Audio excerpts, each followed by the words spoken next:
E aí, turma, sejam todos muito bem-vindos a mais um Espiritualmente Podcast, o podcast mais espiritual da internet. Parabéns para você que chegou aqui, seja muito bem-vindo, seja muito bem-vinda, é muito bom ter você aqui com a gente. Quero fazer um convite antes da gente dar continuidade aqui, que é o que você já sabe, vem aqui embaixo, aperta esse botãozinho vermelho aqui escrito inscrever-se, para você se inscrever aqui no canal e você ficar por dentro de tudo aquilo que nós estamos realizando aqui no Espiritualmente Podcast. E aperta esse botãozinho do lado aí que aparece um sininho para você ser notificada para todo novo episódio do Espiritualmente Podcast que for ao ar. Então, já se inscreve aí e vem fazer parte dessa família do Espiritualmente Podcast junto com a gente, tá bom? Lembra de compartilhar com mais pessoas aí que você conheça, seus amigos, familiares e parentes, e curte, né? Deixa o seu like aí, porque é bem importante contar com a sua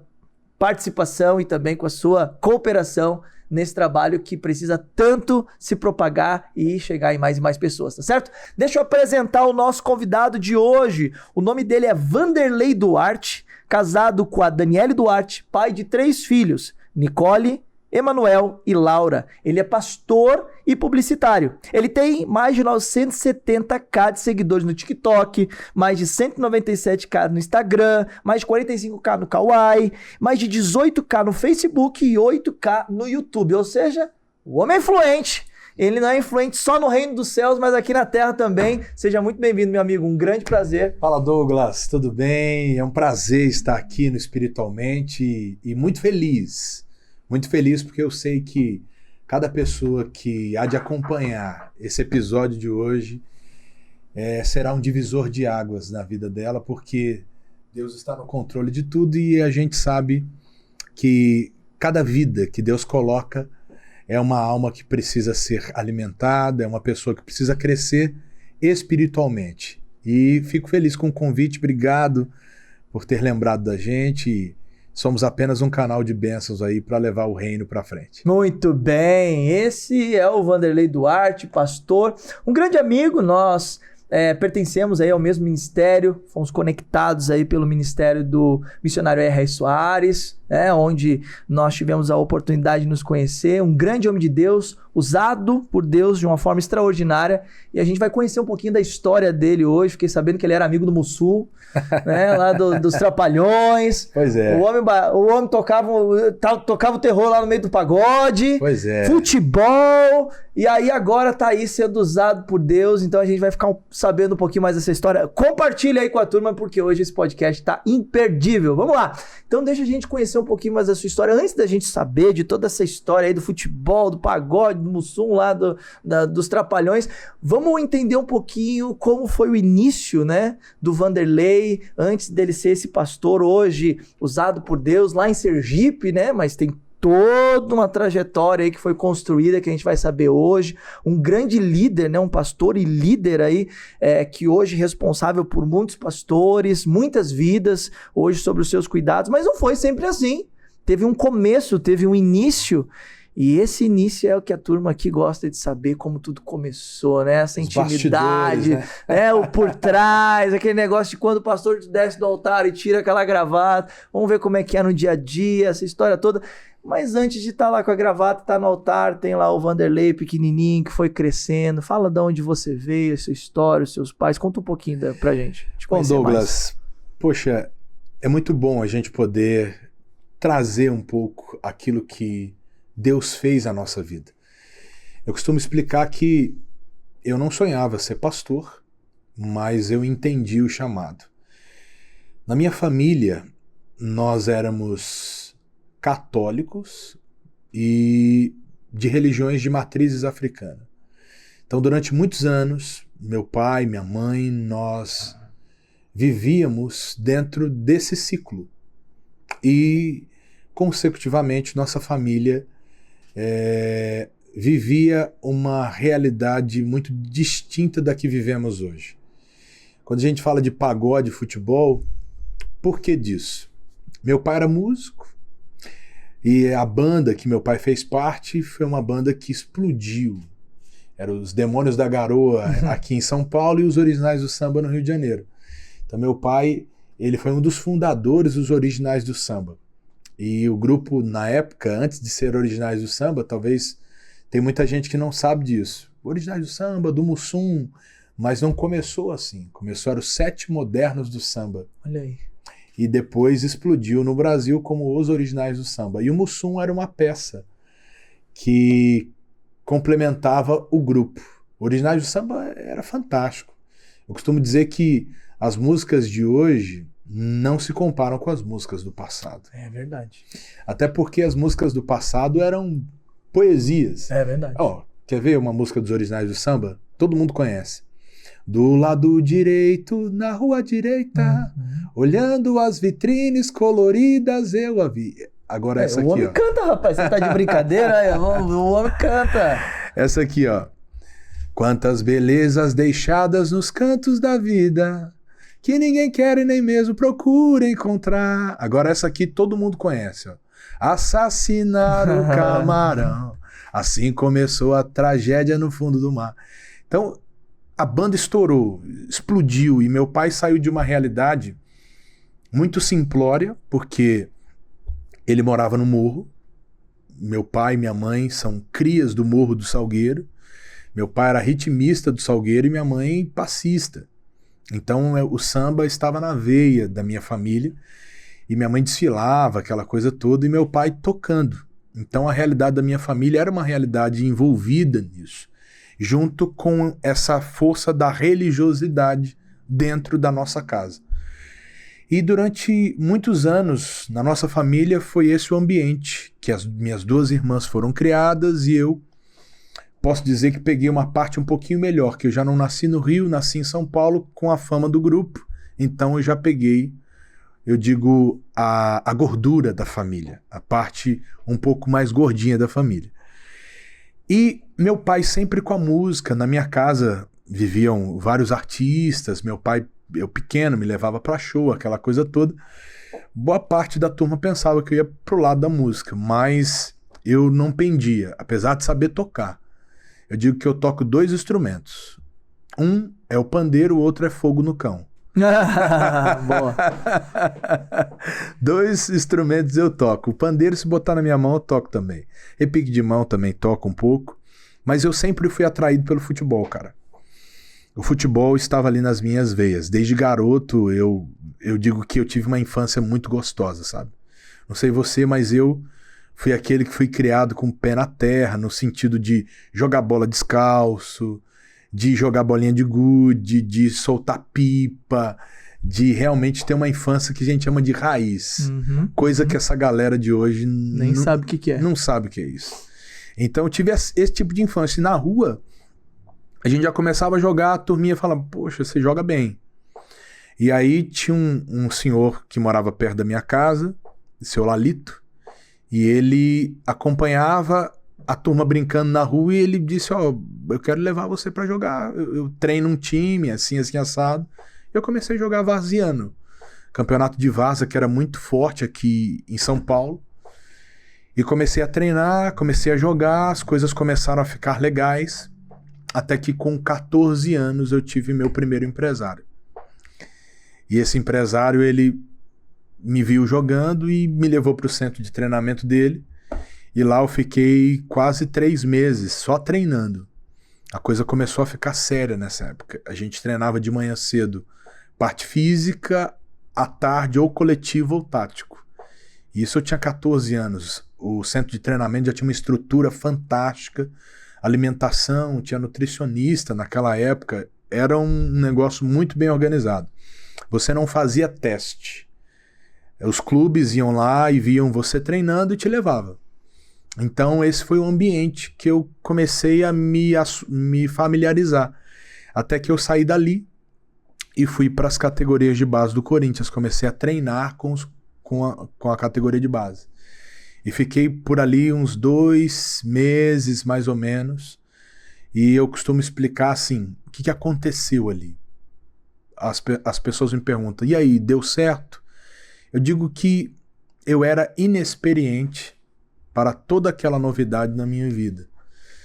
Eu comecei a sentir saudade, porque nessa época já havia se passado algum tempo, meu pai já não estava no grupo, meus pais estavam morando no interior de São Paulo, E eu vim pra cá pra morar no alojamento e tentar a vida no futebol.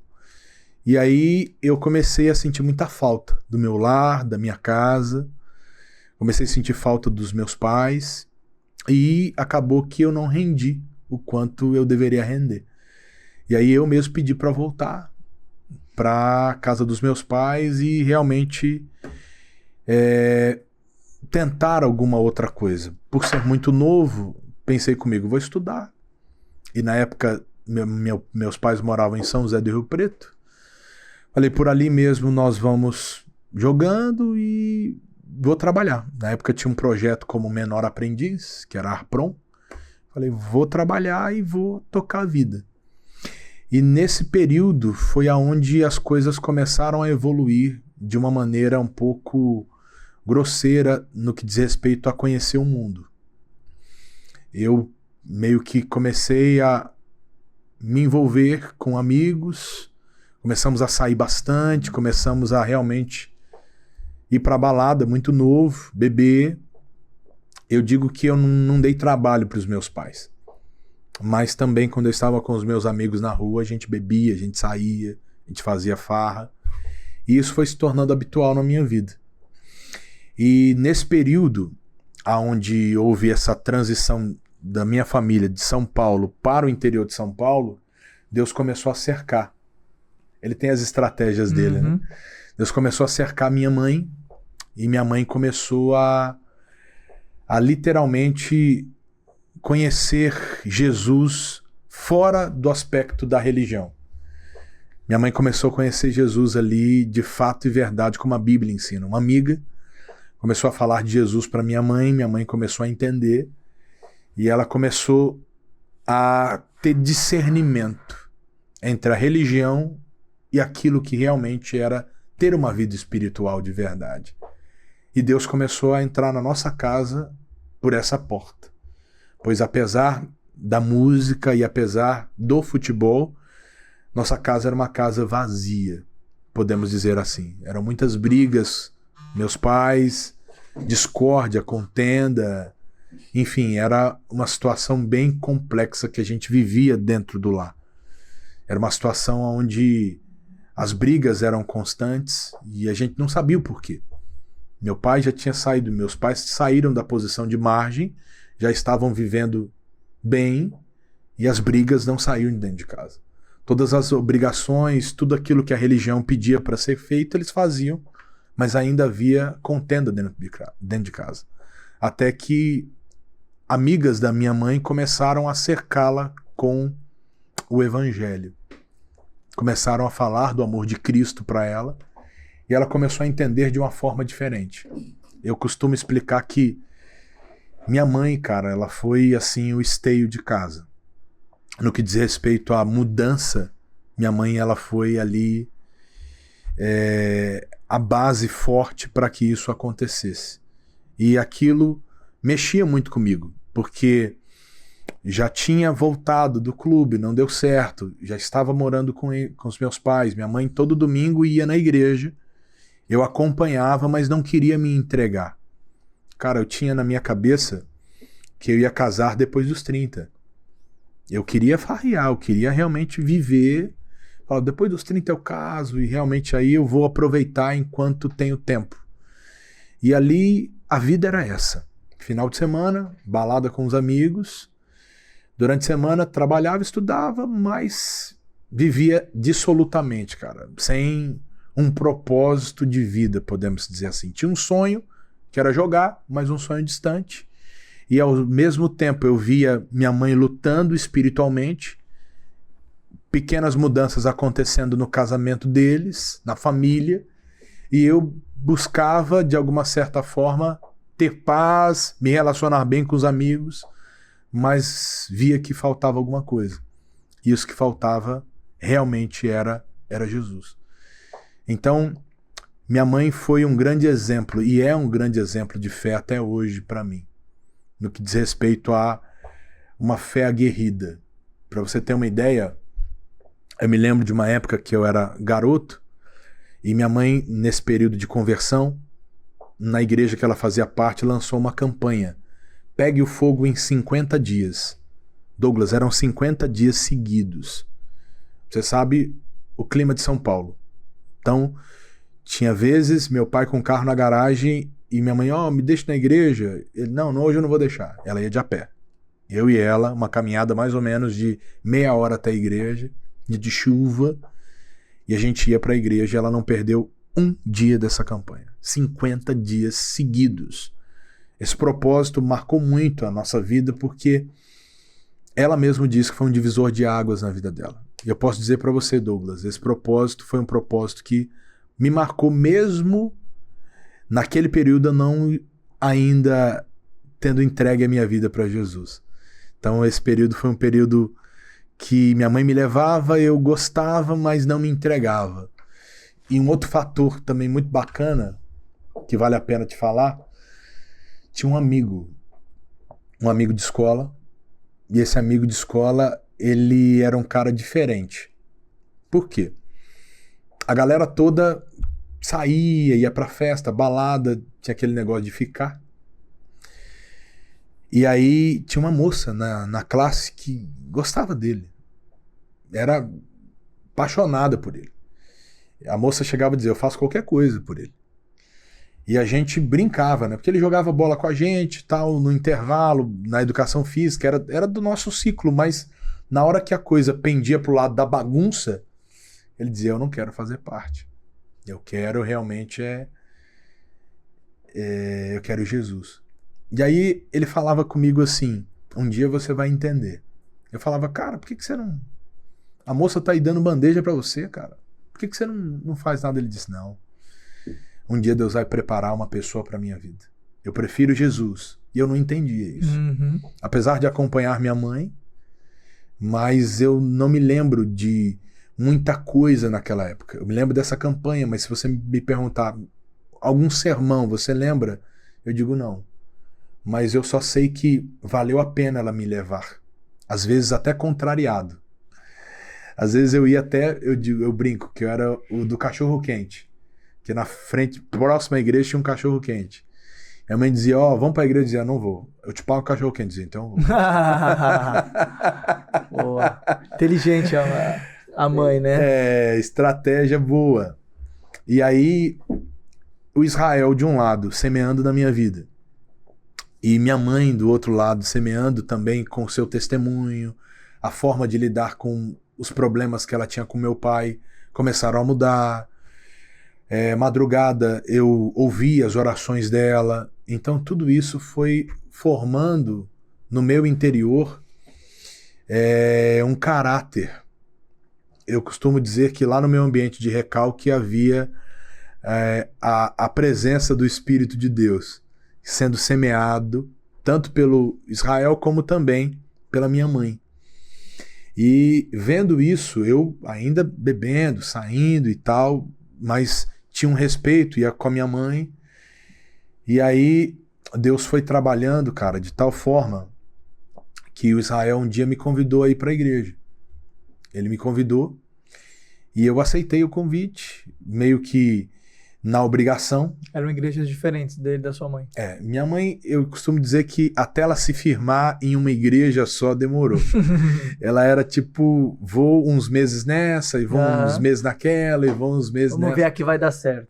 E ele era firme na época, né? Ele era da Assembleia de Deus. E ele era um cara muito bacana.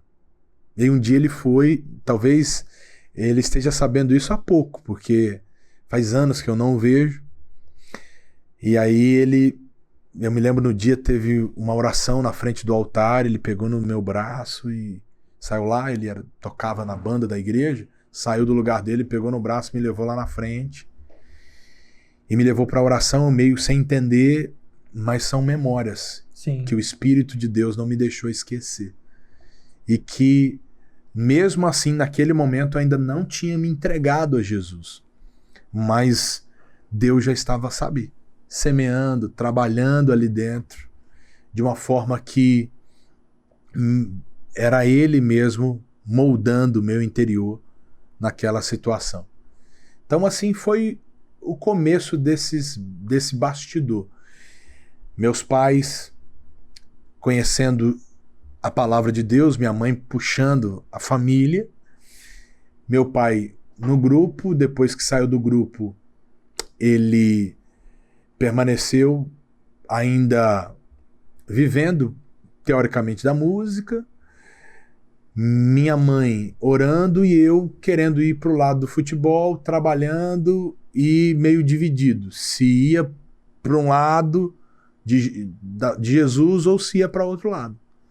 E aí, assim, foi esse começo, cara. Foi um começo bem assim, complicado, e talvez se minha mãe não tivesse buscado a Deus de verdade, eu poderia nem estar aqui para contar essa história. Qual foi o momento que você percebeu que você realmente teve um encontro com Deus? Porque é a sua mãe, seu amigo, mas quando é que foi o momento que você percebeu, que idade você tinha, o que especificamente aconteceu que você dizia assim, pronto, agora sim. Agora isso aqui foi um encontro com Deus. Esse aqui é Deus. Isso aqui agora vai mudar a minha vida. Teve esse momento ou não? Sim. Um dia eu cheguei em casa embriagado, mas querendo disfarçar. E minha mãe me conhecia muito bem. E minha mãe me deu uma palavra. Ela disse assim para mim, falou, ó, você pode até viver essa vida e eu vou continuar te amando. Mas você nunca vai ter um casamento abençoado como hoje eu e o seu pai temos. Aquilo mexeu comigo. Porque, sentimentalmente falando, eu não era feliz. Eu só queria casar depois dos 30, eu queria aproveitar. Queria viver uma vida dissoluta. E aquilo mexeu no meu interior. Porque eu vi o antes, e eu estava vendo o durante, e eu vi a fé dela para o depois. A ponto que hoje meus pais têm mais de 50 anos de casado. Então, aquilo mexeu muito comigo, porque eu vi o abismo na minha casa e eu vi Deus trabalhando. Aquela palavra mudou a minha forma de pensar. E tudo foi um complemento, porque exatamente nesse período que ela deu essa palavra, nós mudamos de bairro. Eu morava em um bairro e fomos morar em outro bairro. E todas as vezes que eu ia para a escola, eu passava em frente a uma igreja da graça. Tinham várias igrejas nesse bairro. E eu costumo explicar que geralmente o que chama a atenção do jovem é uma igreja bem postada, com bateria, teclado, guitarra. Eu era novo. E o que me chamou a atenção exatamente ali não foi a bateria, não foi a guitarra, não foi o teclado. A igreja era simples, não tinha piso, era contrapiso. O pastor não tinha uma voz imponente, não tinha banda, não tinha nada, só tinha ali o CD e ele cantava os corinhos de fogo. E aquilo me chamava atenção, porque todas as vezes que eu passava por ali, alguma coisa dizia, entre aí, entre aí. Alguma coisa, né? Eu dizia, entra aí que aí é o seu lugar. Minha mãe, ela ia em várias igrejas e eu senti que eu deveria entrar naquela igreja. E foi uma bendita sexta-feira o dia que eu entrei na igreja. Naquele dia, eu não me esqueço, porque foi um dia muito marcante. O pastor, ele pregou sobre o endemoniado gadareno. E tudo que ele pregou eu consegui entender pela primeira vez. Se você me perguntar os sermões que eu ia nas igrejas onde minha mãe ia, eu vou te falar, ó, o louvor é bonito, ó, é uma igreja estruturada, ó, tinha muita gente. Mas eu não consigo lembrar de um sermão. Agora, nesse dia, eu me lembro do sermão, do início ao final. A igreja era pequena, tinha poucas pessoas, mas aquele dia Jesus falou comigo. A palavra da minha mãe e essa instrução do pastor e essa insistência do meu amigo me levou a esse dia, que eu chamo de o dia D, o dia da virada da chave. Para Jesus, ali foi como se a escama dos meus olhos caíssem. O pastor colocou a mão na minha cabeça, ele orou, pastor Eliseu Dias e a irmã Maria, esposa dele. E aqueles corinhos ficavam no meu coração. Eu cantava os corinhos de fogo. Quando eu era prego, Satanás me batia. Agora eu sou martelo, eu bato nele todo. Que ficava, era tão simples. E ficava dentro do meu coração ali e ardia comigo. E eu não via a hora de chegar sexta-feira para cantar o corinho de novo. Eu tenho fé. Então, assim, foi uma formação muito gostosa. Tanto que nessa sexta da libertação, eu fui no domingo, depois tinha culto na segunda, eu fui na segunda, depois fui na quarta, fui na sexta, fui no domingo de novo. E é tão interessante, Douglas, porque eu disputava campeonatos de várzea e sempre com o sonho de querer jogar novamente. E o pessoal, cara, você tem futuro. E antes de me entregar a Cristo, muita gente dizia, eu vou te levar para tal lugar, vou te apresentar para fulano de tal, vou te apresentar para isso, para aquilo, e nada funcionava. Até que, depois que eu me converti, já com meses na igreja, nós jogamos um amistoso contra o time da cidade, que era o Rio Preto Futebol Clube. E o técnico na época era o Márcio Rossini, o preparador físico era o Júlio. E eles gostaram de mim. E ali eu já fiquei no Rio Preto, comecei a treinar com o Rio Preto. Eles me ligaram, me chamaram, e eu comecei a treinar. E ali eles estavam me preparando para disputar minha primeira Taça São Paulo. Eu comecei já, na época, com 17 anos, já a treinar com os profissionais. E foi uma experiência muito bacana, cara. Uma estrutura de clube, apesar de ser uma estrutura humilde, mas assim, para mim era o máximo. Você que sempre teve um sonho, ver a turma que você via, né, jogar no estádio, e você treinar junto com os caras, e você conseguir ter espaço no time.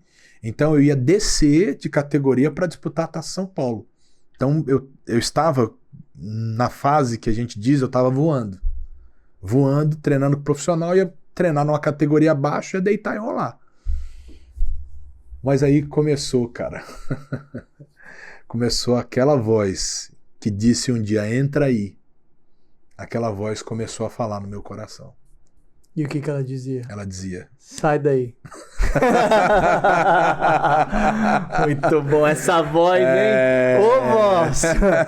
Mas agora, antes da gente entrar nesses episódios e em todo esse processo, que provavelmente vai ser bem interessante, você teve essa experiência de início, né? Que eu acho que você, como pastor, com muita preparação e capacidade dada por Deus, vai poder orientar. O que você acha, na sua visão, que você tem aí como capacidade, habilidade, experiência agora, depois de tantos anos de ministério, o que você acha que é imprescindível para uma pessoa ter um encontro verdadeiro com Deus? Você teve o seu. E o que você aprendeu e o que você diria para alguém que está começando para que ela realmente tenha um encontro com Deus? Eu acredito que ela tem que abaixar a guarda.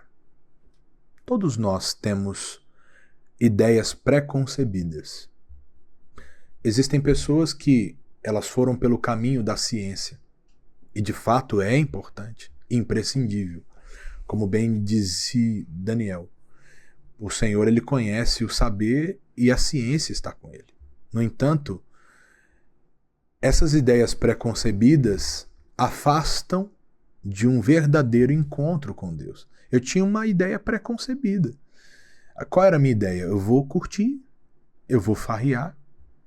Minha mãe está buscando porque o casamento dela precisa, mas eu sou jovem. Eu quero viver essa vida. Eu quero ter experiências diferentes. E quando você envolve o álcool nessa experiência, você pensa que você pode voar. E isso te distancia muito da realidade da vida. Então, essa experiência que eu tive com Deus me trouxe o seguinte diagnóstico: abaixar a guarda, realmente dizer para Deus, Deus, o que o Senhor quiser fazer, faça. Porque eu não vou me opor. Eu quero mergulhar as 7 vezes se for necessário, porque eu preciso ser limpo dessa chaga. Eu preciso, de fato, vencer essa chaga. E a segunda questão importante é ser sincero. Porque Deus não escolhe capacitados. Ele capacita os seus escolhidos. Então eu fui muito sincero com Deus. Eu disse em minhas orações, eu não consigo por si só. Não dá por si só. Será difícil por si só. Então, baixar a guarda e ser sincero. A Bíblia diz que os olhos do Senhor procuram os fiéis da terra para que andem com ele. O que anda num caminho reto, esse me seguirá. A Bíblia também nos diz, nota um homem sincero e reto, porque o seu futuro será um futuro de paz. Então a sinceridade do seu interior, dizendo, eu não consigo, Deus. Eu preciso de ti. Eu penso dessa forma, Deus. Eu ajo dessa forma. Eu até quero, mas muitas vezes o bem que eu quero fazer eu não faço. E não existe bem nenhum em mim, só existe em mim o pecado. Isso faz com que a gente consiga enxergar Deus de uma maneira diferente.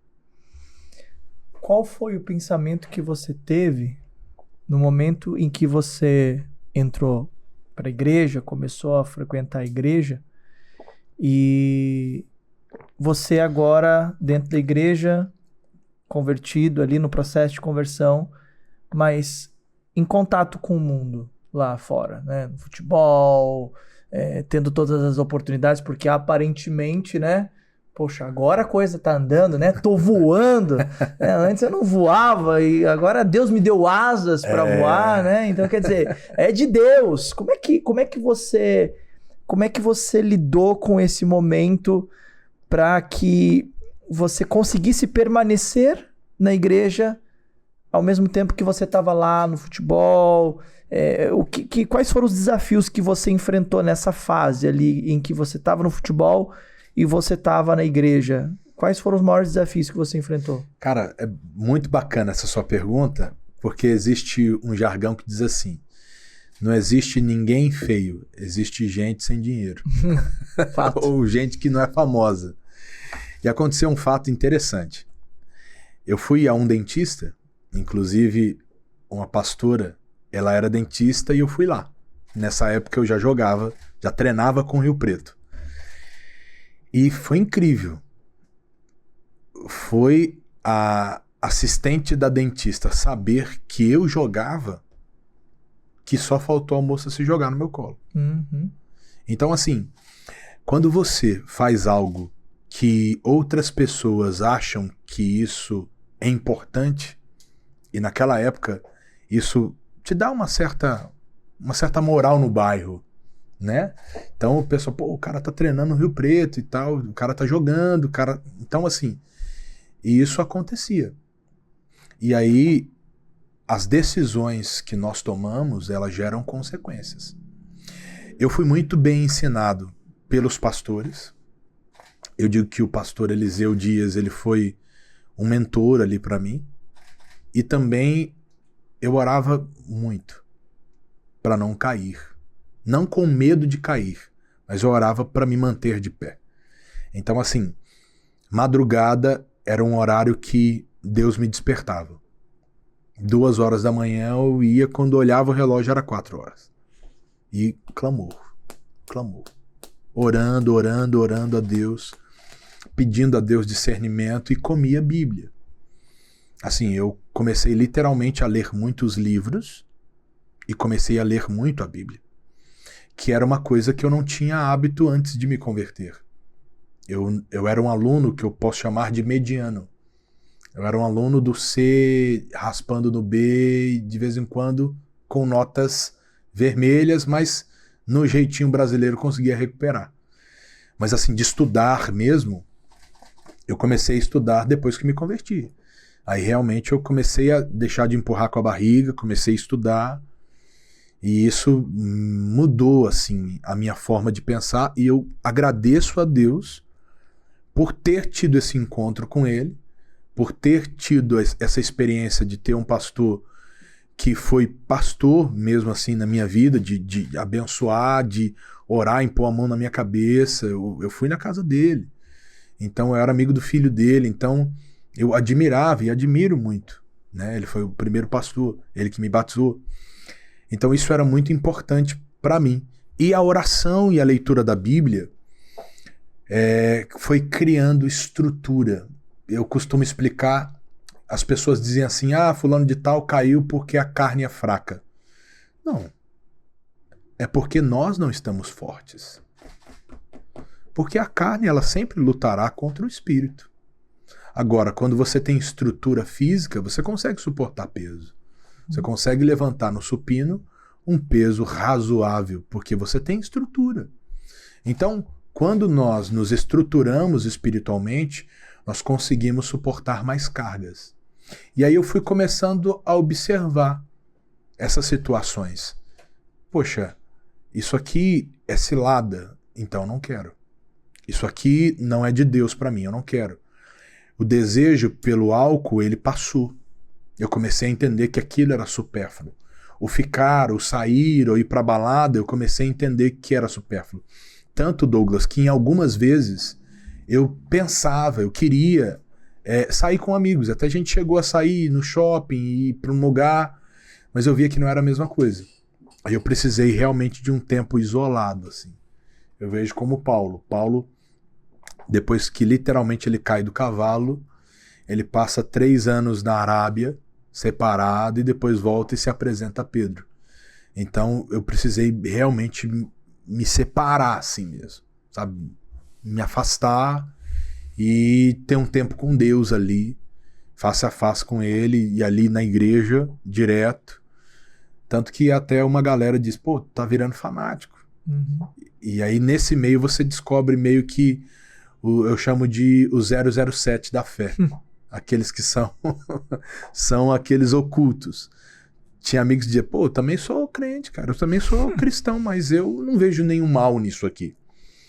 Eu falei, não, beleza, mas eu preciso de um tempo com Deus. Então, assim, essa foi a minha base para poder me manter de pé contra as tentações do mundo. Legal. E como que você foi construindo esse entendimento de como ler a Bíblia, como orar? Porque para quem está começando e quem está nesse processo, né, de conversão, de mudança de vida, de sair dessa realidade para ir para outra realidade, as pessoas acabam encontrando uma certa dificuldade. Eu tenho dificuldade de entender a Bíblia, não entendo a Bíblia, é difícil para mim, eu não sei como é que ora e tal. Como que você foi desenvolvendo essa habilidade para que você pudesse ter essas disciplinas espirituais? Teve um processo? Teve pessoas? Como que foi assim essa construção? Referências. Eu me baseio muito por referências. E as referências me fizeram entender algumas coisas que horas antes eu não entendia. Então, assim, a leitura de livros que falavam sobre a oração. A exemplo, eu creio no batismo com o Espírito Santo e eu creio que orar em línguas é uma das manifestações do Espírito Santo. E eu tinha uma dificuldade de entender isso. E aí eu li o livro 7 Passos Vitais para ser batizado com o Espírito Santo. Então eu comecei a entender que a leitura me ajudava a compreender quem era o Senhor. Então, alguns livros me despertaram, dentre eles, Curai os Enfermos e Expulsai Demônios. Eu comecei a entender um pouco mais sobre a autoridade do mundo espiritual, o Como Tomar Posse da Bênção, o Nome de Jesus. Foram livros que foram criando uma certa casca, uma armadura espiritual. E se já não bastasse, a frequência nos cultos, que é uma coisa fantástica. Apesar de termos todo o aparato de tecnologia hoje, mas eu vejo que o raiz, ele vai ao local de culto.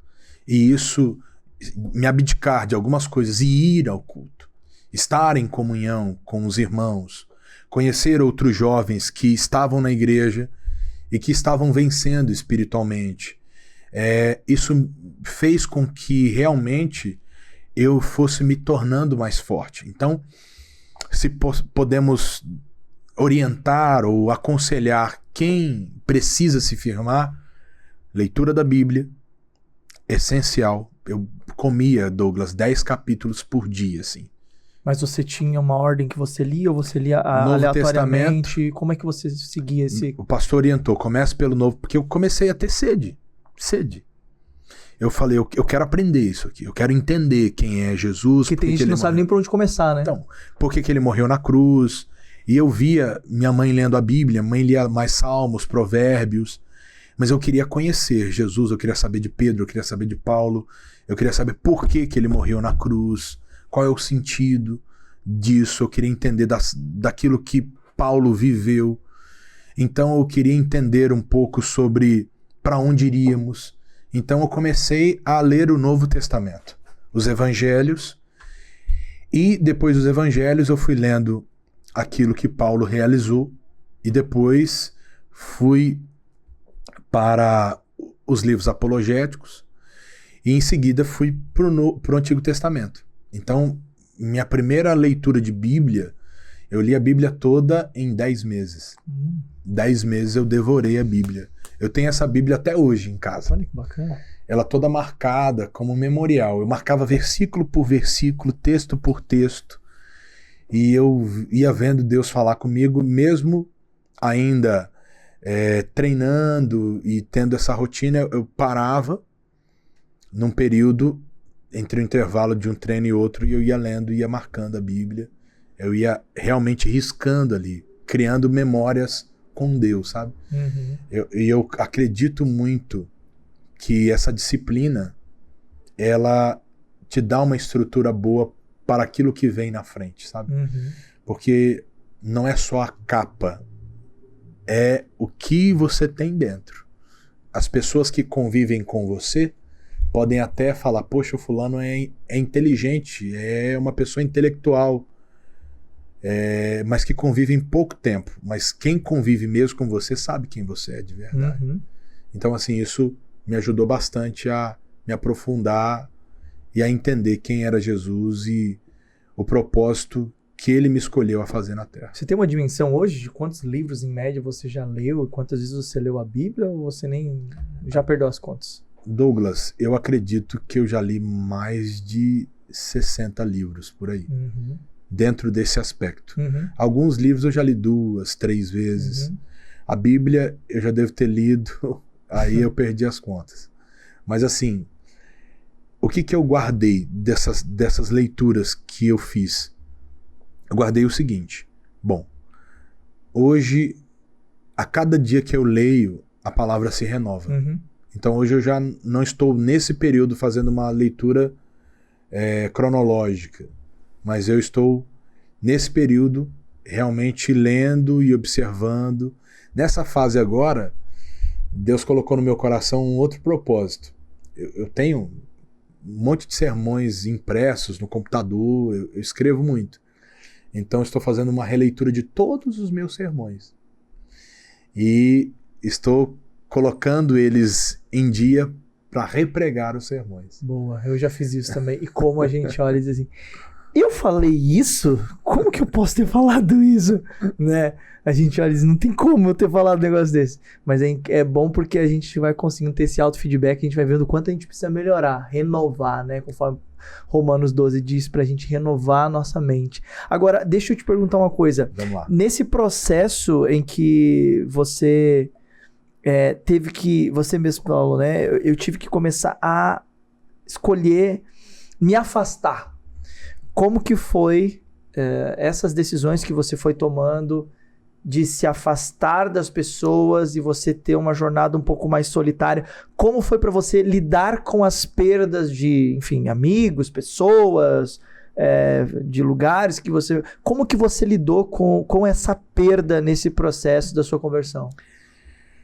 Cara, foi um momento delicado porque eu sou muito de amigo. Eu sou muito de bater papo, de conversar, de ter... Eu tinha esse relacionamento com muitos amigos. E naquela ocasião foi uma decisão que eu sabia que seria por um período, mas que me estruturaria para resgatá-los lá na frente. Então, assim, eu precisei me separar para que Deus pudesse crescer em mim.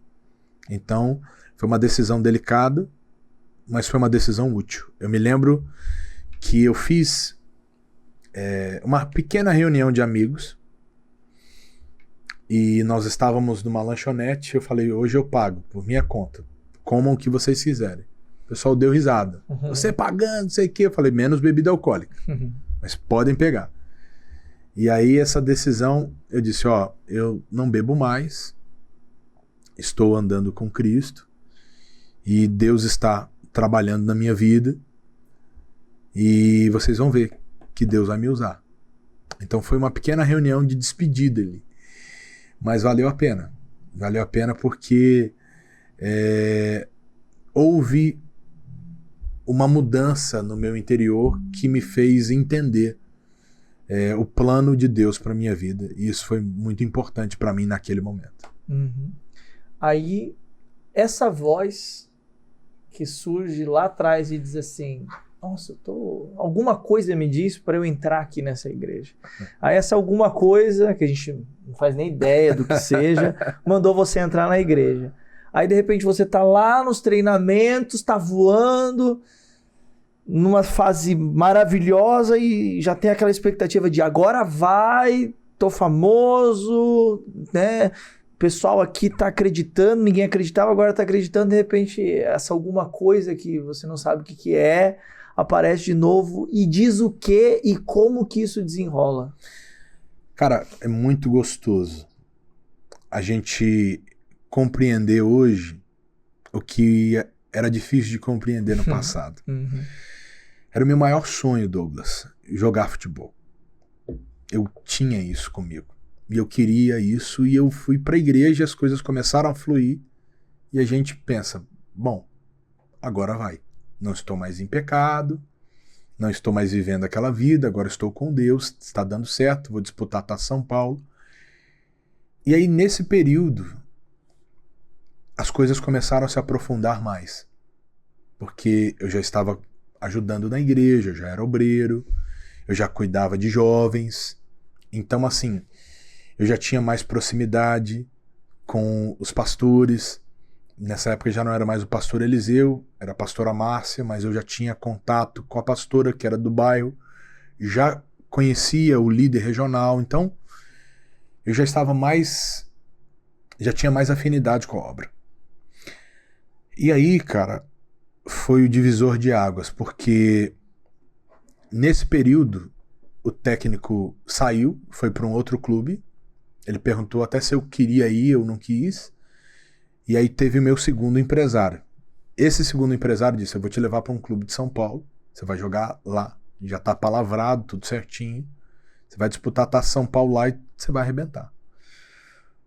E aí eu já tinha tomado essa decisão, estava despedindo do pessoal da igreja e dizendo, olha, Deus abençoe, fizeram uma despedida, aquela coisa toda.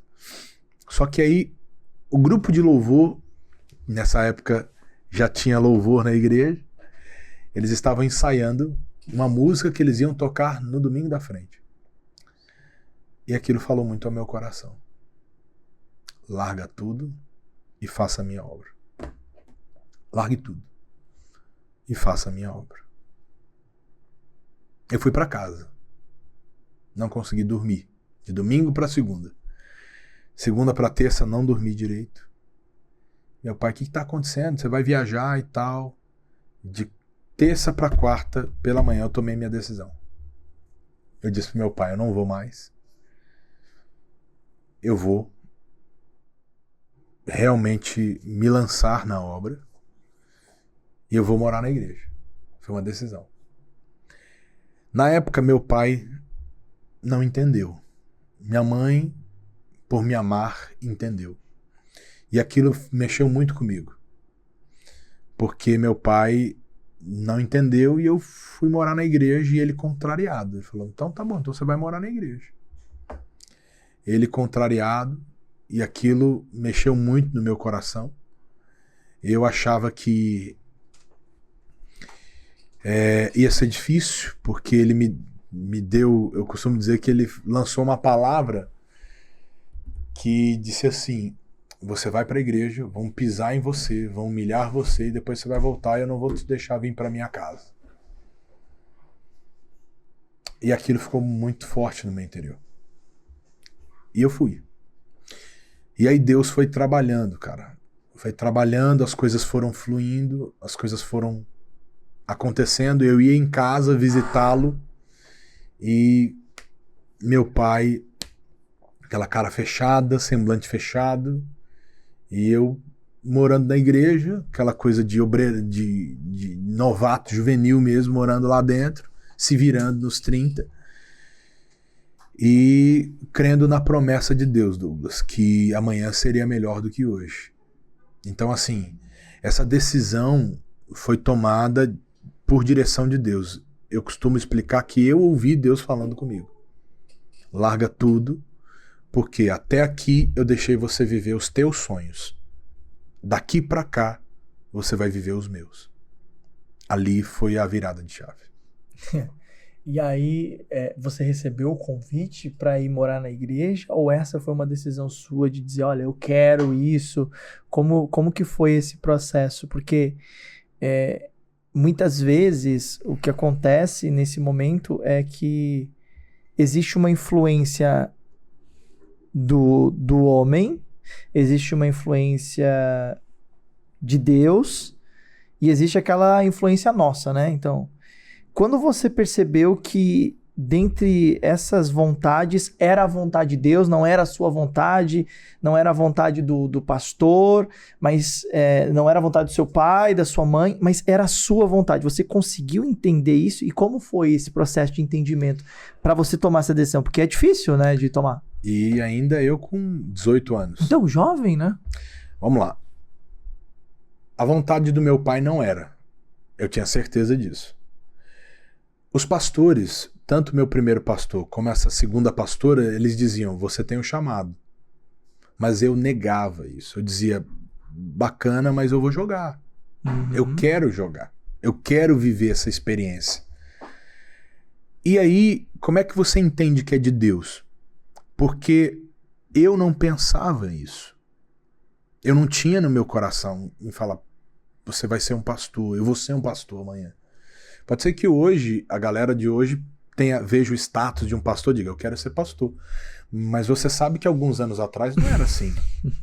Não era desse jeito. Não mesmo. Então, assim, não tinha plataformas, não tinha rede social. Quantas e quantas vezes eu ia evangelizar no meio da favela. Uhum. Eu ia realmente ganhar almas lá no meio da bocada. Então não tinha status nenhum. E até hoje eu não vejo status em ser pastor. Eu vejo uma missão a ser cumprida. Então, assim, esses 2 dias, de domingo para segunda, de segunda para terça, foram dias assim que o próprio Deus me incomodou. Eu poderia até ir fazer a minha vontade, mas eu estava ciente que essa não seria a vontade de Deus para mim. Então foi ali, exatamente, Deus falando ao meu coração e foi me vindo os textos. Tudo aquilo que eu tinha lido, tudo aquilo que eu tinha meditado, as madrugadas em oração. Eu vi que foi um preparo para tomar essa decisão. E aí, a pastora mesmo, ela já dizia, você tem um chamado, você tem que fazer a obra, você tem que fazer a obra. Então, isso estava ali também dentro, mas eu sempre neguei. Então eu dizia, pronto, não é a vontade do homem, porque eu nego isso, eu não quero. Uhum. E ali eu vi, nessas madrugadas, antes de ir viajar, que era o próprio Deus me chamando, como chamou Samuel ali. E ele disse, eis-me aqui. Eu disse, Senhor, não, eis-me aqui. E esse camarada que não queria saber de casar, não queria saber de formar família, não queria saber de ser pastor, como que foi sendo construído todo esse processo a partir desse período? Você foi morar na igreja E como que foi a partir de então ali, depois que você foi morar na igreja? Quais foram os seus desafios? Quais foram as suas experiências? O que você pode compartilhar com a gente desse momento aí, dessa fase de deixar o futebol, deixar a casa dos seus pais, começar ali a morar na igreja? Como foi esse processo aí? Como foi desenrolando essa parte ministerial, casamento, família, filhos? Hoje você está cumprindo a vontade de Deus, né? Multiplicando. E aí? Muito bom, muito bom. O que aconteceu comigo, né? Depois que você se organiza espiritualmente, as coisas começam a se organizar em todas as áreas. Você começa a entender o que Deus tem para você e você começa a entender qual é o plano de Deus para você. Então ali Deus começou a formar essa consciência de família dentro do meu interior. Eu comecei realmente a pensar em família, coisa que eu não pensava. Possa ser por recordações de brigas dos meus pais, ou por alguns problemas, enfim. Mas eu não queria. Deus foi moldando isso no meu coração. Deus foi colocando esse propósito. E ali eu comecei a orar pela minha vida sentimental. E eu comecei a clamar a Deus. E Deus trouxe minha esposa. Na época ela morava em Fernandópolis. Trouxe a família dela para São José do Rio Preto. E aí nesse período que eu saí do futebol, fui morar na igreja, fiquei um tempo no bairro. E ali o regional me trouxe para a regional para auxiliá-la. E quando eu estava auxiliando o regional, foi quando eu, pela primeira vez, vi minha esposa. Me lembro como se fosse hoje. Foi no dia que ela completou 18 anos. Eu vi ela, quando eu olhei para ela na porta da igreja, eu disse, pronto, essa é para casar. E o que me chamou a atenção era a forma que ela orava. A comunhão que ela tinha com o Espírito Santo, com Deus, assim, em oração. Isso era fantástico. E aí, por uma amiga em comum, a gente começou a se aproximar, começamos a conversar e em seguida começamos a orar. E aí um dia eu dei um bombom para ela na saída. Eu digo que esse bombom foi tão forte que vingou. Nasceu a Nicole, que é o bombonzinho. Esse bombom é uma semente, rapaz. É uma semente, rapaz. E não é nada místico, não. Só dei por dar mesmo. E ali a gente começamos a orar. Vai que o povo começa a frequentar a igreja do pastor agora pedindo bombom pra casar e ter filho, né? Diga aí. É a unção do bombom. Tem o pastor do Pix e agora o pastor do bombom. Pronto. Aí já virou repercussão na internet. E aí, Douglas, foi aonde nós começamos a orar e em seguida confirmou no nosso coração. O pastor abençoou o namoro e ali a gente começou a namorar. E eu sempre disse a ela que Deus tinha um propósito no meu coração. Eu não sabia o que ele ia fazer, quando, como, mas eu tinha certeza que eu não ia ficar ali no interior por muito tempo. Eu tinha convicção que eu ia sair do interior. Tanto que quando algumas pessoas me diziam, e aí, o que você quer? Eu falava, eu quero ir para a capital. Eu quero ir para a capital. Eu quero ir, eu tinha essa sede. E acabou que Deus ele vai provocando situações bacanas, né? Nós namorávamos e o pastor Glauber, que é pastor na América, nos Estados Unidos, pastorzaço, ele foi até o interior e ele me viu. A gente nem conversou muito. E aí, passado pouco tempo, acho que uns 20 dias que ele foi fazer um culto lá, ele ligou pro meu regional e disse, ó, manda esse menino pra cá, pra São Paulo. E aí foi quando eu vim para São Paulo e ali foi onde eu fui trabalhar na escola, né? Auxiliando ele, o pastor Jaime, auxiliando o missionário nesse período. E as coisas começaram a ser dirigidas ali de uma maneira que eu estava ali tão disposto a servir, a aprender, a estudar, realmente a querer mais de Deus.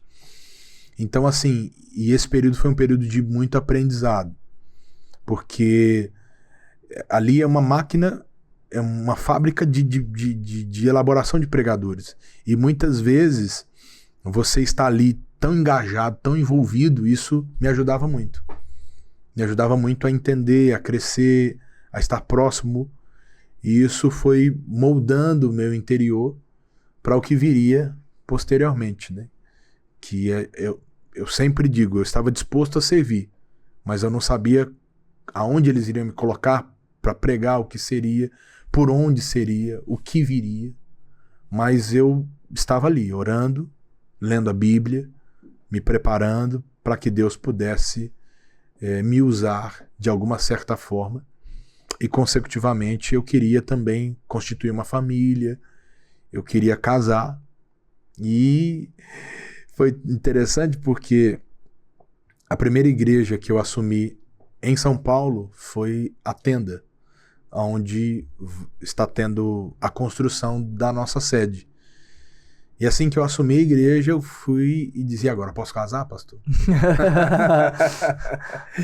E aí foi me liberado para casar e nós casamos. Casou em tendas, tá vendo? Não era só Abraão, Moisés, que viviam em tendas. Casamos, Douglas, e fomos de lua de mel para Bahia.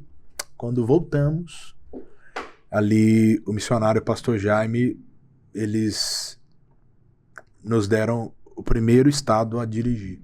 Olha. Na época... Quanto tempo você ficou na tenda? Eu fiquei na tenda 8, 9 meses. Olha aí, uma gestação.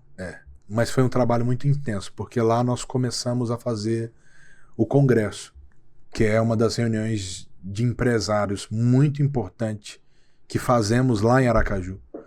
Então nós tivemos a direção de Deus, eu comecei a ir para essa vertente, estudar sobre empreendedorismo, comecei a entender o que a Bíblia falava sobre o assunto, a buscar, comecei a ler revistas e livros, revistas como Você S.A., na época, que era uma revista bacana, revista Fórum, comecei a estudar sobre esse assunto, e nesse meio tempo também, na faculdade, na época eu fazia Direito, então eu comecei a entender e a formar, e lá eu fiz o congresso na Tenda. Uhum. E essa reunião, Congresso Internacional de Grandes Negócios, foi uma reunião muito forte aqui em São Paulo.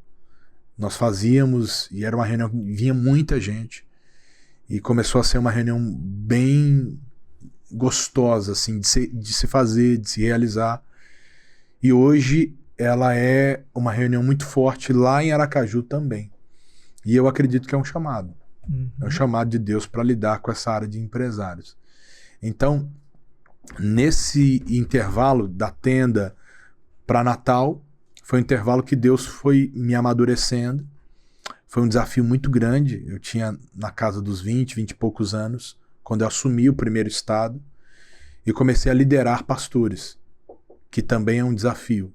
Acho que todo propósito de liderança, ele é um propósito desafiador. Até porque liderar, você pode até liderar com a sua palavra, mas o exemplo que arrasta. Uhum. É o exemplo que você dá, a forma que você lida com o dia a dia, já é uma inspiração para quem está perto de você.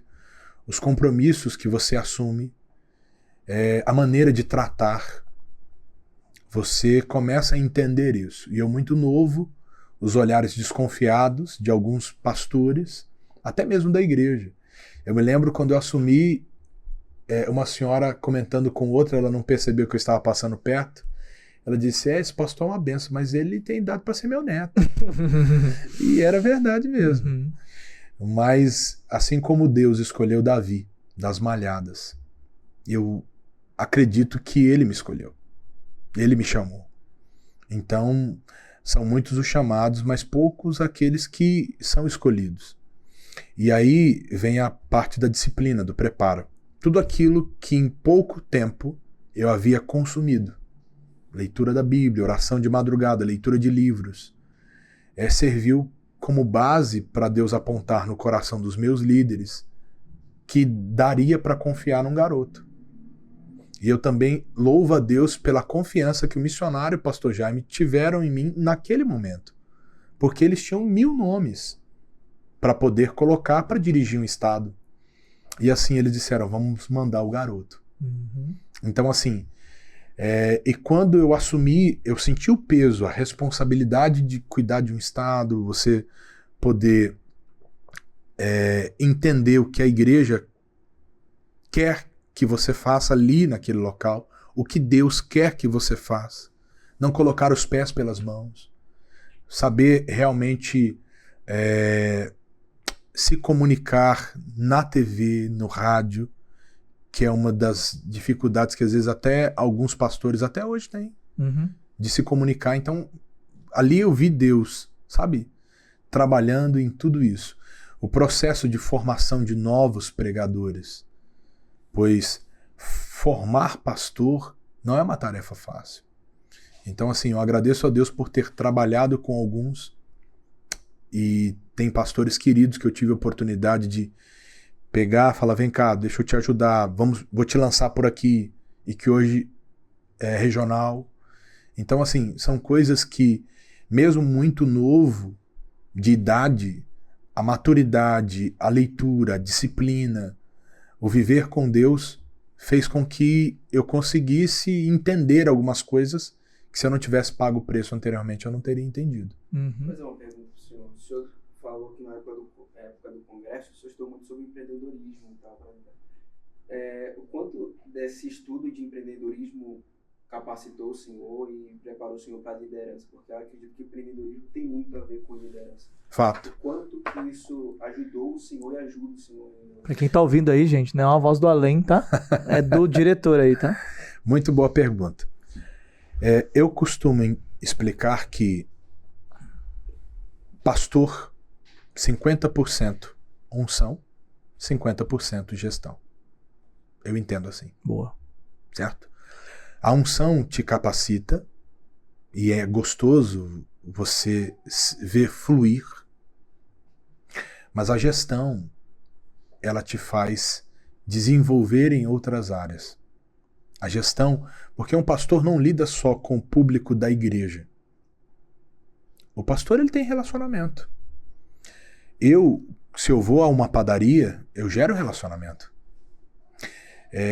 Uma postagem hoje nas redes sociais gera relacionamento. Então, gerir isso também é a capacidade de você saber empreender no que você faz e para o que você foi chamado. E essa base de poder pegar cases, que na época eram cases famosos, poder transpor isso para dentro da mensagem. Eu me lembro que boa parte dos meus esboços, dos meus sermões, eu tirava um exemplo de um livro de empreendedorismo, a exemplo, O Monge e o Executivo, do James Huntley. É um livro que, na época, eu usava como livro de cabeceira.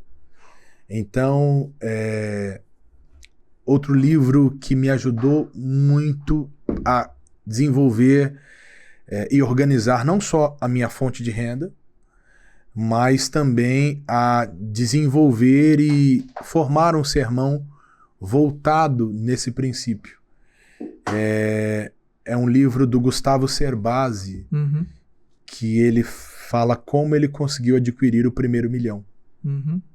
Então, a forma que ele organiza, o contexto, os pensamentos dele me ajudaram muito.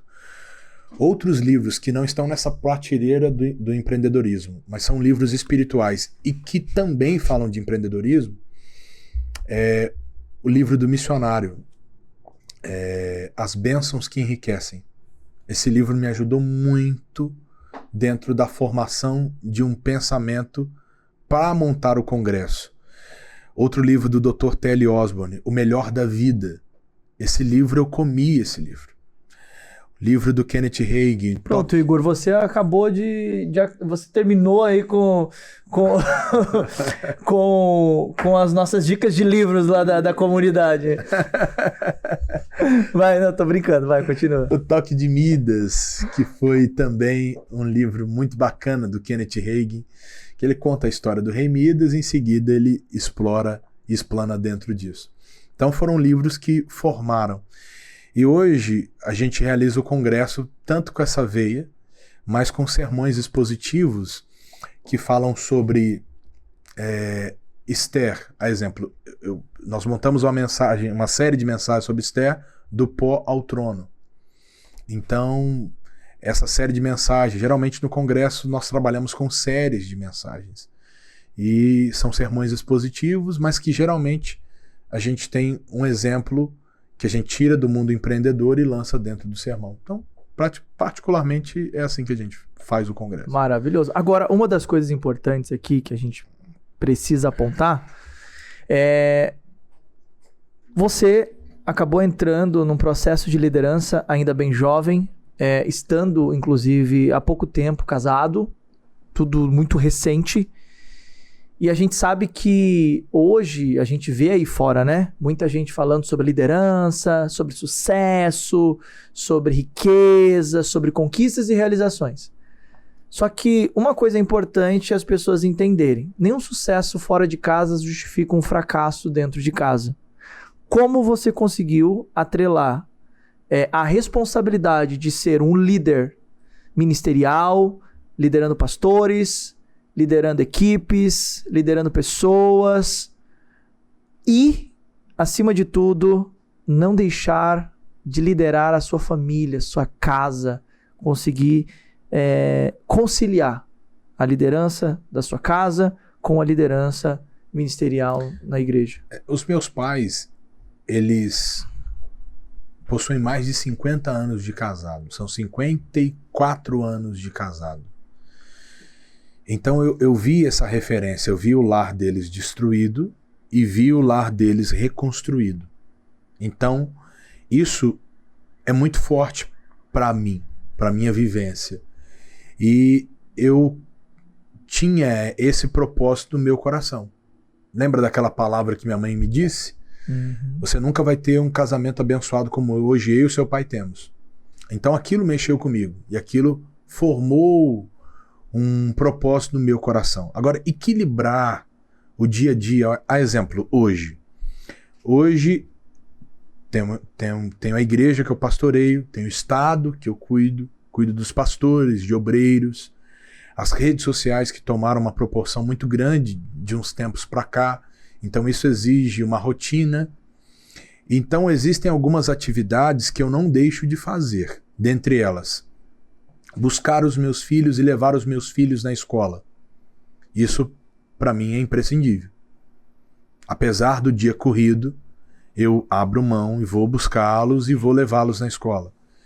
A questão do sair com a minha esposa para jantar fora, uma vez por semana. E dialogar sobre todos os assuntos, sejam eles os assuntos financeiros, os assuntos do trato, onde eu tenho que melhorar, onde você tem que melhorar, seja a sexualidade, seja assuntos de filhos e alguns assuntos de igreja. Porque o que acontece é que às vezes vira uma salada muito grande.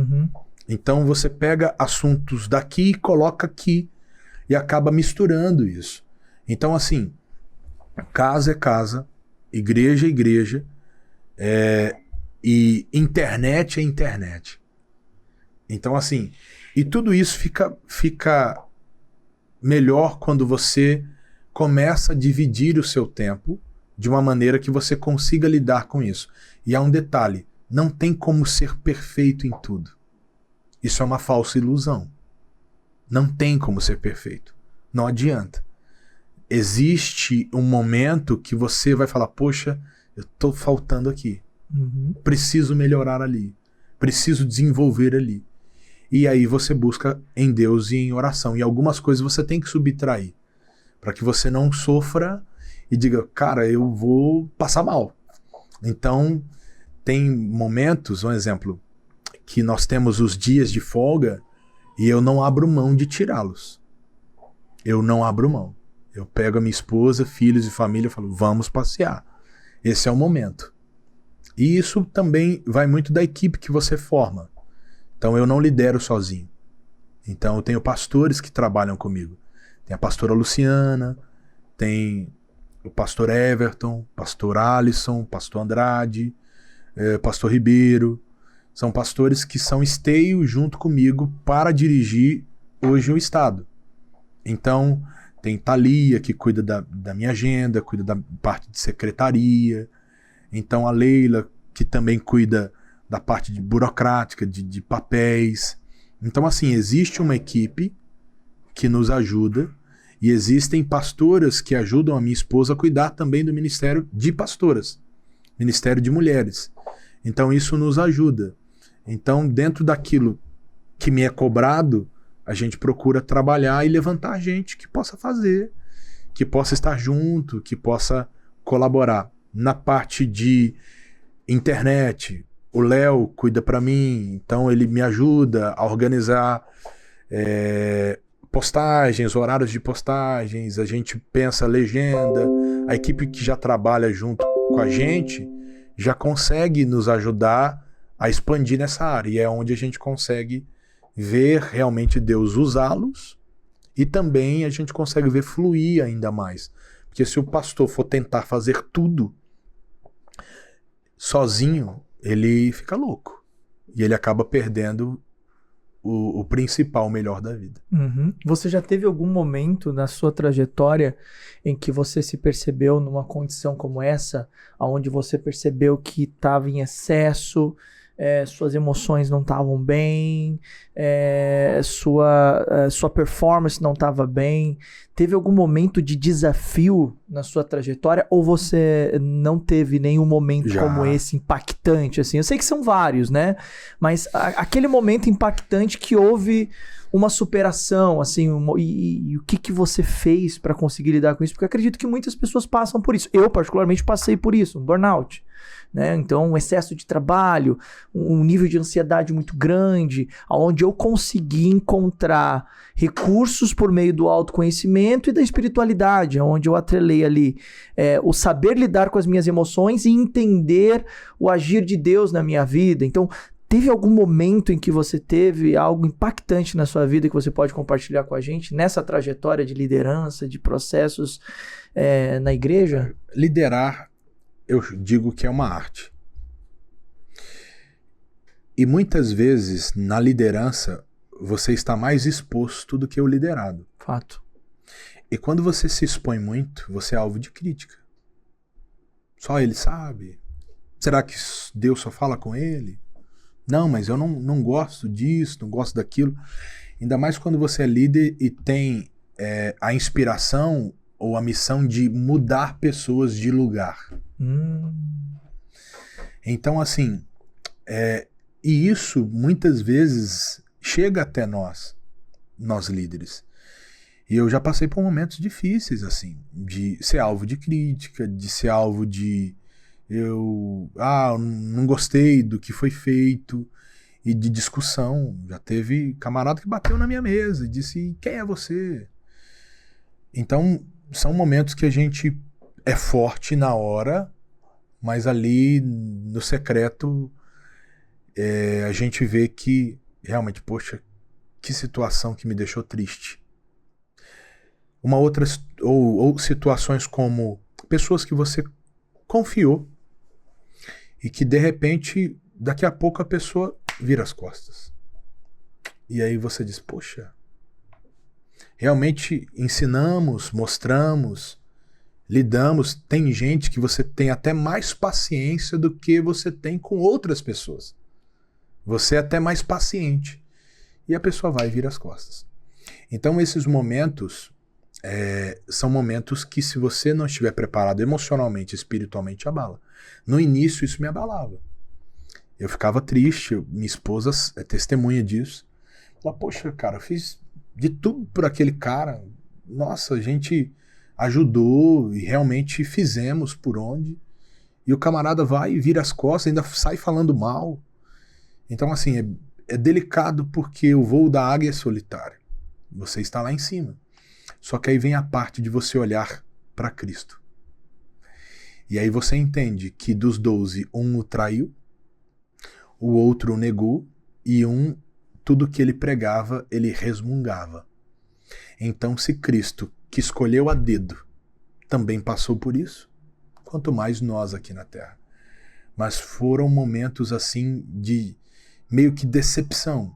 E teve alguns momentos também que eu cheguei a questionar se eu tinha chamado para liderar. A exemplo. Porque chegavam algumas situações que a igreja amarrada. A igreja num todo, você olha e você diz assim: poxa, cadê o povo essa semana? Então tem horas que você fala: poxa, peraí, será que eu tenho chamado para liderar? Então, isso era muito forte no passado, sabe? Isso ecoava muito no meu interior. E aí Deus começou a lidar comigo nesse sentido de algumas coisas que eu precisava aperfeiçoar, algumas coisas que eu precisava mudar, algumas coisas que eu precisava vencer. E tem um livro da Aretha Franklin que o nome dele é O Preço Não É Maior do que a Graça.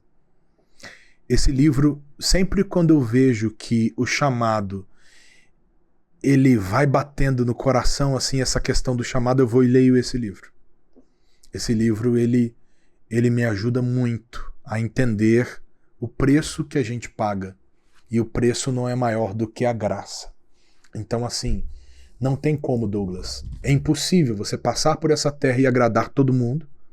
E também é impossível você passar por essa terra e não abrir mão de nada para poder liderar. Você tem que abrir mão de alguma coisa. E às vezes você vai abrir mão da vaidade.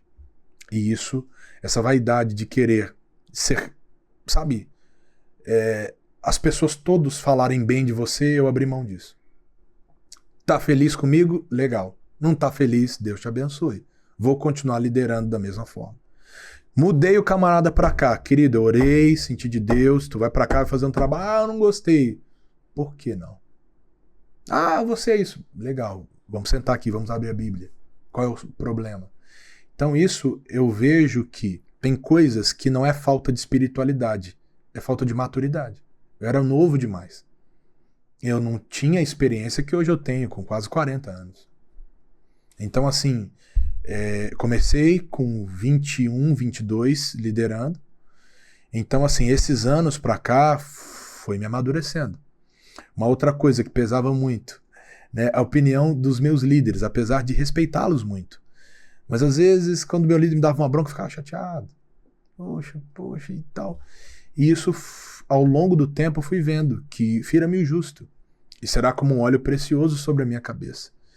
Então eu fui entendendo isso. Eu fui também entendendo como eles gostavam, ou como eles queriam que as coisas fossem feitas. Então, assim, você vai aprendendo a andar. E eu costumo dizer, às vezes nós queremos que as pessoas se amoldem no nosso molde, e é o contrário. É o contrário. Nós precisamos entender, caminhar, avançar, para que realmente o reino cresça e a gente diminua. Então isso foi muito importante. Muito bom, maravilhoso. Uma pergunta que é importante, eu acho que faz muito sentido para todos, e um aprendizado muito importante também o que o Vanderlei de hoje diria pro Vanderlei lá com 21 anos de idade, Uau. quando tá começando no ministério? Uau! Se cobre menos. O que há de vir virá e não tardará. Aproveite mais os seus dias de folga. Se dedique mais nos seus dias de trabalho.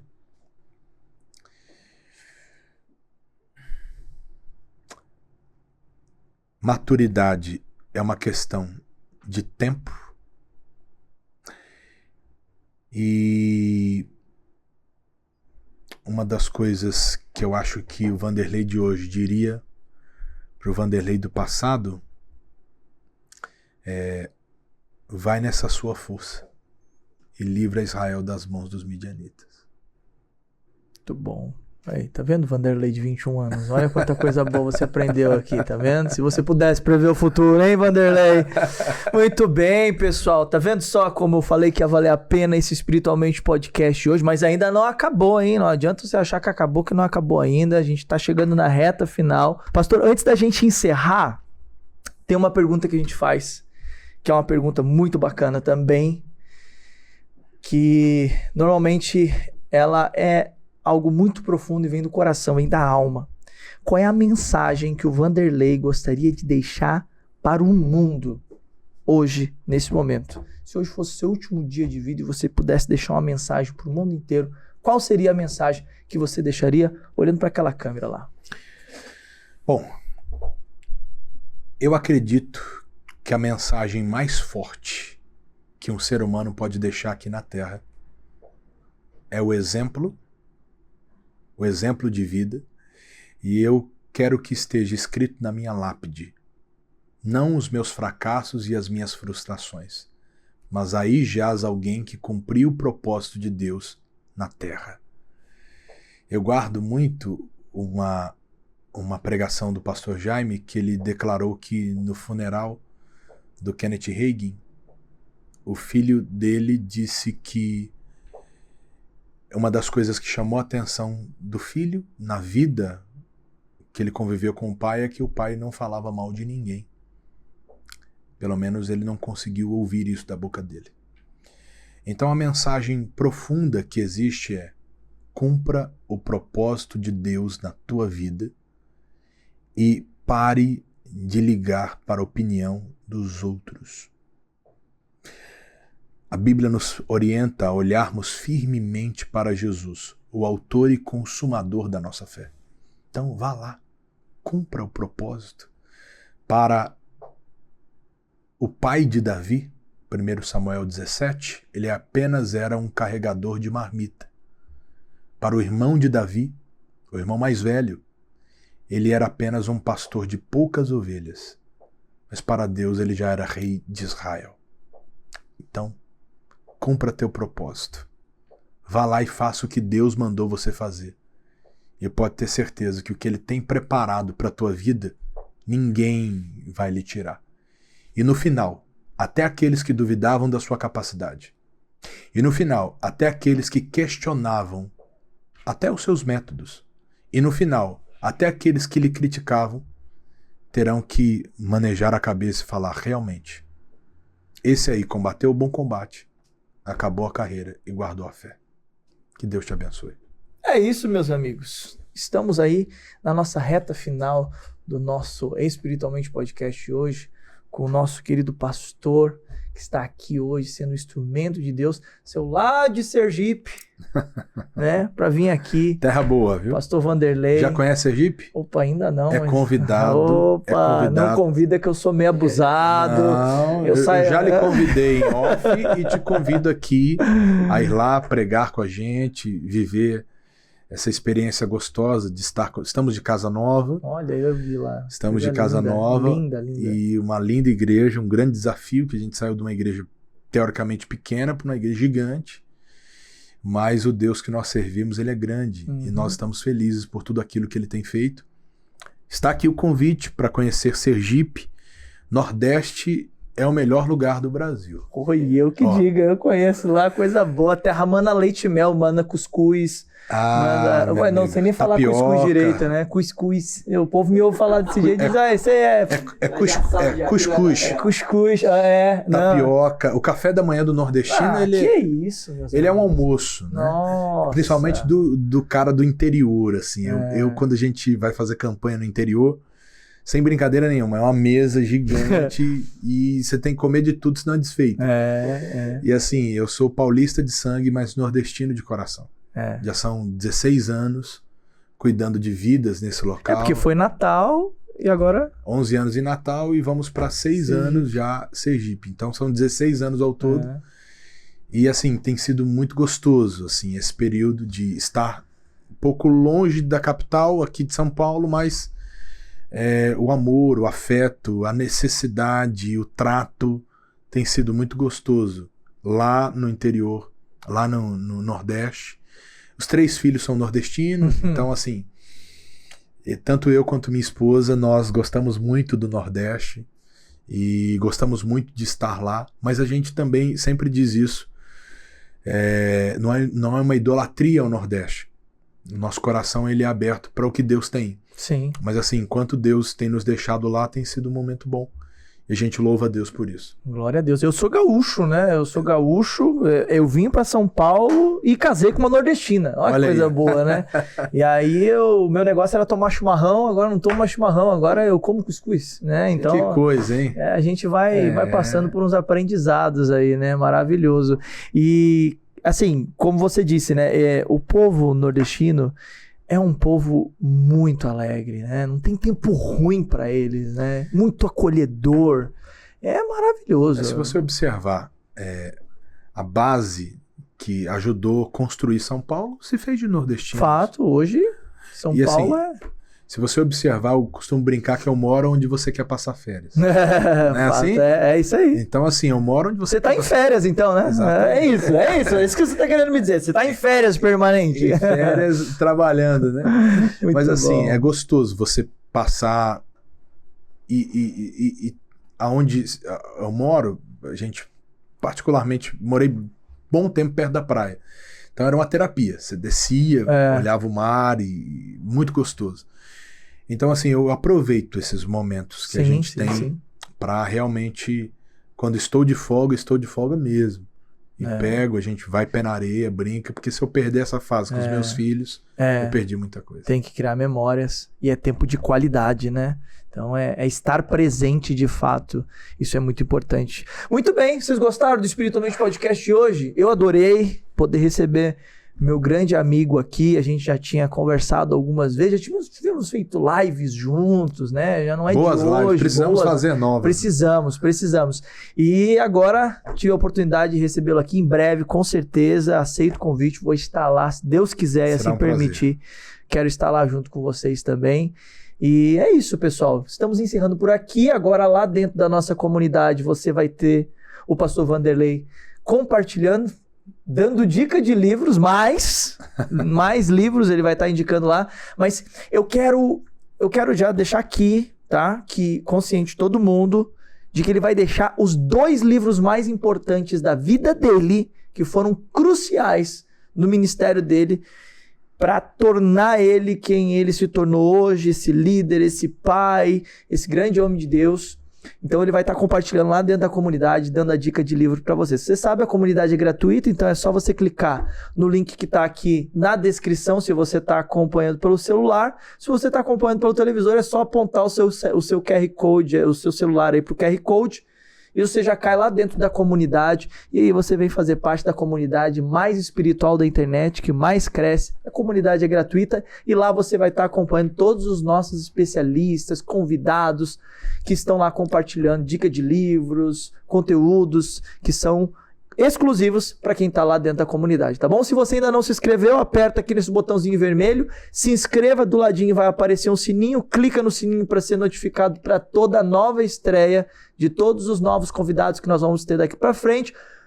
Um beijo no seu coração. Só antes, onde o pessoal encontra você nas redes sociais, pastor? Vamos lá, PR Vanderlei Duarte no TikTok, somos quase 1 milhão lá.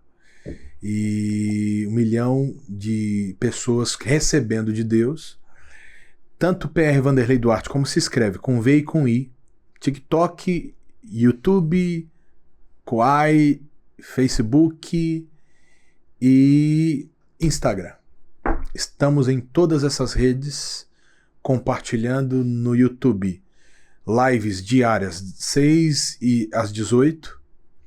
No Insta, todos os dias, 6h30 da manhã, sai uma mensagem nova. No TikTok, terças, quintas e sábados, 9 da noite, sai uma mensagem nova. E Facebook e Kawaii, aleatoriamente. Nós alimentamos 2 vezes por semana. Essas 2 redes rodam também para abençoar o povo de Deus. Amém. Você tá vendo? O homem tá engajado, pessoal. Então, você vai achar ele na internet, de um jeito ou de outro, você vai encontrar lá. Só clica Vanderlei lá, Duarte, que vai aparecer o homem lá de todo jeito, tá? Gente, agora sim, um beijo no coração de vocês. Obrigado, pastor. Obrigado, Douglas. Obrigado, Leandro. Diretor, obrigado, Igor. Deus abençoe vocês. Até o próximo Espiritualmente Podcast. Beijão. Até o próximo. Tchau.